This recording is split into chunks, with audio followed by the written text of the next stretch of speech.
तडकामध्ये आपलं स्वागत आहे। आज आपण कवठाची चटणी बनवणार आहोत। आपण हे कवठ घेतलेलं आहे, कवठ चांगलं पिकलेलं आहे। आता आपण हे फोडून त्याचा गर मिक्सरमध्ये काढून घेऊ। आपण आता कवठ अशा प्रकारे फोडलेलं आहे, कवठ चांगलं निघालंय, चांगलं पिकलेलं आहे।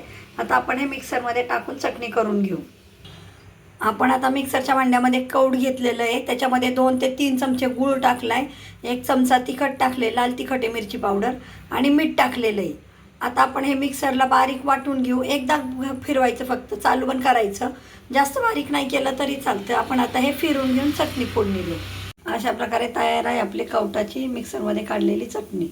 कढईमध्ये आपण आता तेल टाकलेलं आहे। आता आपली वाटलेली चटणी टाकू कवठाची। आता भरपूर तेल टाकून चटणी परतलेली आहे। अशा प्रकारे तयार आहे आपली कवठाची चटणी। जे तेल जास्त टाकून चांगली परतली तर चटणी भरपूर दिवस राहते, 4-5 दिवस राहते वरती चटणी। अशा प्रकारे तयार आहे आपली कवठाची चटणी। चमचमीत आणि चटपटीत अशी कवठाची आंबट गोड चटणी।